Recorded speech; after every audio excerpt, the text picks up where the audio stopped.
The following video contains spoilers for Daredevil Season 3. If you haven't seen Daredevil Season 3, or haven't seen Daredevil at all, what the hell are you doing? Watch that fucking show, it's great. Okay, so Daredevil, he's a popular guy right now, for no particular reason whatsoever. And aren't the fights in his Netflix show great? I mean, we got Daredevil versus Hallway. Daredevil versus Hallway. And Daredevil versus Hallway.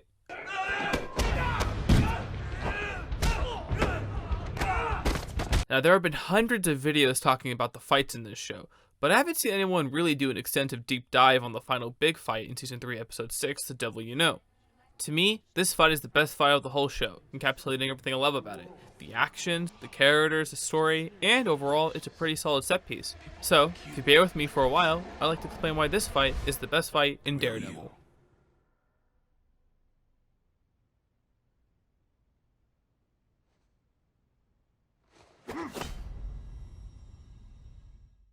At the core of this fight is just two people, Matt Murdock, our protagonist, and Ben Poindexter, our antagonist. We'll call him Dex for short. Matt, the extremely attractive blind lawyer/vigilante, otherwise known as Daredevil, excels at boxing, moving swiftly towards the enemy to push them into close quarters combat, utilizing jabs, punches, blocks, and various martial arts. He uses Dex's lack of hand-to-hand prowess to completely destroy him in the beginning of the fight. On the flip side, Dex, the extremely attractive psychopathic FBI agent currently dressed as Daredevil, excels at throwing things. When Matt pushes Dex back far enough, his skills as a marksman shine, as he uses a stapler, a fire hydrant, a snow globe, and various other office tools. The effort from the stunt team to use random objects instead of just normal batons or guns or bully clubs is awesome. The fact that they had him just pick up random objects is honestly pretty cool and creative. Since this is the first time Matt and Dex are fighting, the choreography here to show how both Matt and Dex's fighting styles complement or contradict one another. Styles which are consistent in every fight subsequent. They really elevated this fight into another level when it could have just been a simple back and forth. Speaking of back and forth,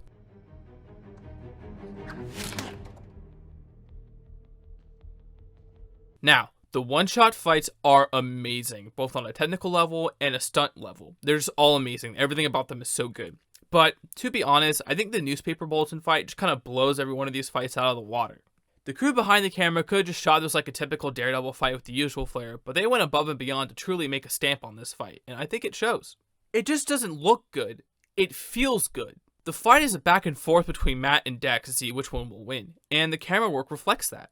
When Matt is on the offensive, it's mostly tracking in one-shots, almost like a one-shot fight scene. And because we know that Matt wins these one-shot fight scenes, we can assume, oh, Matt's on the advantage because of the way it's shot. Now, when Dex gets on the offensive, the entire genre of the fight switches, from an action movie into a thriller movie.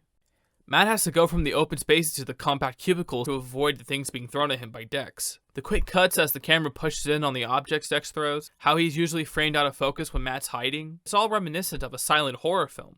And it's just so fucking cool. The expressiveness of the camera in this fight is just incredible, and the crew behind the camera deserve all the praise for it. You want to know the crazy part about all this? None of this is even why this fight is the best fight in Daredevil. Redfish Blue Restaurant, 48th Street and 9th Avenue. At the beginning of Season 3, Matt is in hell. What he thought was his God-given calling to help those less fortunate than him as the vigilante Daredevil has led him crippled, broken, alone, depressed, and in hell, or underneath the basement of the church. And just as he's getting back up, as soon as he gets his hearing back, not only does he hear that Wilson Fisk is out of prison, the man at the top hurting the little guy that Matt thought was served justice, but now controlling the FBI, a pillar of justice, corrupted. Throughout the season, Matt contemplates whether killing Fisk would finally bring an end to it all. Is killing Fisk worth it for the greater good? Or will killing him only lead to more violence? And just when things are going well for the heroes, when Matt's slowly opening back up to his friends, who should show up but Dex, dressed up as Daredevil. Matt and Dex both grew up alone, parents either dead or gone, and both used violence as a way to respond to that anger. But Dex didn't really have anybody to help him as much as Matt did with his friends and faith. Because of this, Dex was easily corruptible. Dressed as Daredevil, Dex doesn't really care about the value of human life, and uses his effectiveness at ending life to great success. When Matt is fighting Dex, he's really fighting a version of himself Matt doesn't want to become, a manifestation of his darker thoughts, his devil. This fight is a fight for Matt's moral compass. And these questions of morality, of right and wrong, it's what Daredevil is. Daredevil, the show and the character, is forever trying to find purpose in the senselessness of the world around him. I'm not exactly like Matt. I'm not a Catholic or lawyer or blind or handsome. But I and so many others are living our lives day to day, forever trying to discover what our purpose is and learning more about ourselves through that journey. Matt Murdock is someone who, no matter what happens, always gets back up and discovers more about himself through getting back up. He moves forward, adapts, overcomes, and evolves into someone who, despite being blind, and see the possibilities of being a man without fear. and as someone who's currently trying to find that purpose, I look up to it. I don't know. I like it. Sue me. That actually has a nice ring to it.